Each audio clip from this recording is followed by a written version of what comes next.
앞서 있었던 한화 김승현 회장이 집행유예로 풀려나면서 내심 비슷한 결과를 기대했을 텐데 이번에는 달랐습니다. 이용규 기자, 이번 SK그룹 최태원, 최재원 두 형제에 대한 대법원 판결 의미를 정리해 주십시오. 네. 먼저 오늘 대법원 판결은 오전 10시를 조금 지나서 이뤄졌는데요. 앞서 리포트에서 보신 대로 최태원 회장은 징역 4년, 그리고 그의 동생인 최재원 수석 부회장은 징역 3년 6개월이 확정됐습니다.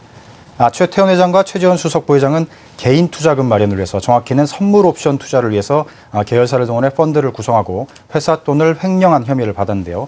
SK 소명을 받아들이지 않고 대법원은 이들에게 원심을 확정한 것입니다. 이로써 최태원 회장은 이번 판결로 인해 재벌 오너의 구속과 관련한 3가지 기록을 세우게 됐는데요. 좋지 않은 오명이라고 볼 수 있겠습니다.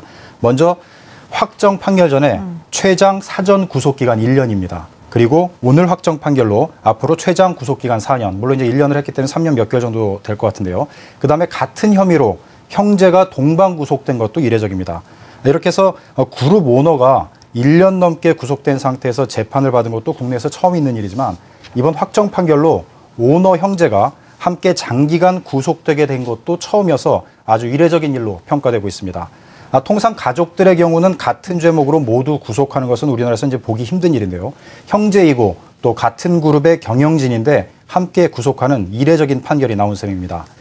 최근에 2월 초에는 박영차 태광실업 회장이 2년 6개월의 형기를 모두 마치고 만기 출소한 것이 사실상 오너 회장의 최장 구속기간이라고 볼 수 있는데요. 그런데 이번에는 4년이 나왔기 때문에 훨씬 넘는 최장 기간의 구속이라고 볼 수 있겠습니다.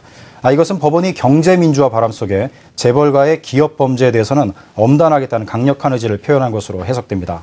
앞서 법원은 1심에서 SK그룹 대표에서 처벌할 경우 우리 경제계에 미치는 영향이 있지만 형사 책임을 경감하게 하는 주요 사유로 삼는 데는 반대한다는 입장을 밝혔는데, 이런 입장이 항소심과 이번에 상고심까지 계속 유지됐다고 볼 수 있습니다.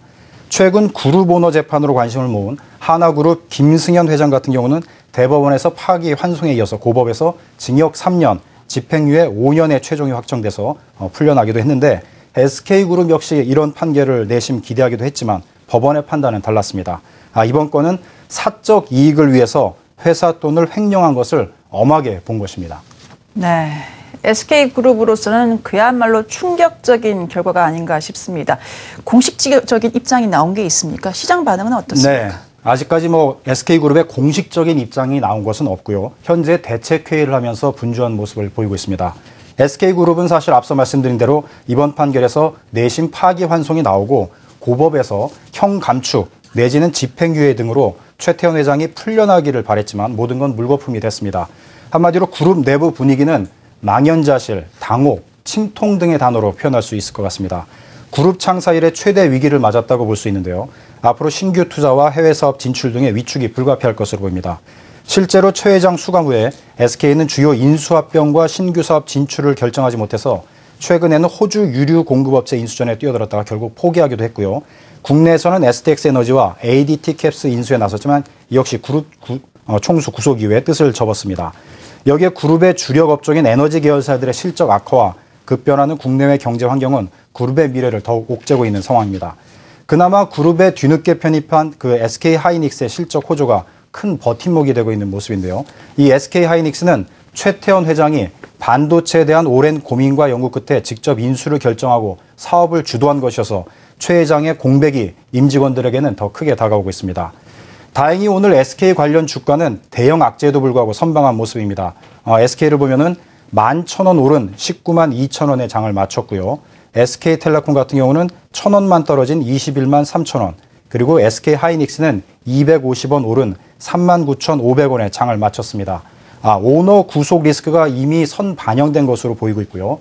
시장에서는 일단 기존 사업 진행에는 큰 차질이 빚어지지 않을 것으로 이렇게 해석을 하고 있습니다. 증권가에서는 이제 오너 리스크가 더 커지긴 했지만 사실은 대형 악재에 또 큰 영향은 없을 것이다, 이렇게 분석하고 있습니다. 증권가의 의견 들어보시겠습니다.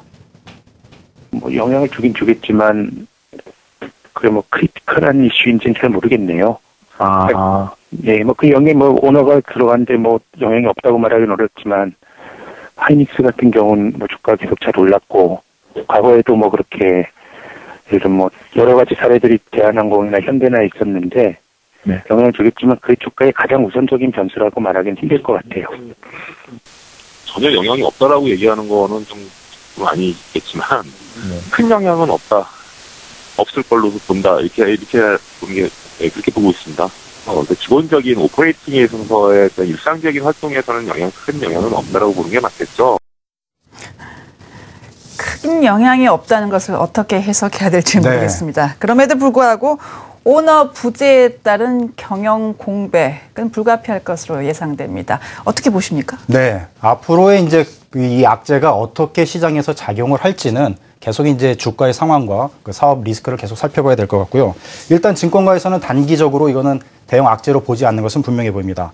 그렇지만 이제 문제는 오너 구속이 장기화되면서 중요한 경영 판단의 시기에 기회를 놓칠 수가 있다는 점입니다. 우리나라 기업 문화상 이제 기업 오너는 대형 투자 사업이나 인수합병 등에서 이제 결정적인 역할을 하게 되는데요. 아무리 전문 경영인이 기업을 잘 운영한다고 해도 전체 그룹을 이끄는 리더십에는 한계가 있을 것으로 예상됩니다. 이러한 우리 기업 문화 경영 풍토에 대해서 제 개의 입장을 한번 들어보시겠습니다. 공격적인 투자라든지 R&D라든지 M&A, 그다음에 기업의 합병 이런 것들이 일어나기를 기대하기는 좀 어렵지 않는가. 이런 문제가 하나 있는 게 있고요. 그다음에 그 사업이 다소 적자가 난다 하더라도 그 사업을 사회적인 대의 명분 때문에 해야 될 필요가 있거나 또는 대규모 사회공헌 사업이라든지 이런 걸 해야 될 필요가 있습니다. 수익성과 관련이 없는 사업, 채산성이 안 맞더라도 해야 되는 사업들이 있는데 이러한 사업들에 대한 것들도 대부분 다 오너들이 의사결정을 하거든요.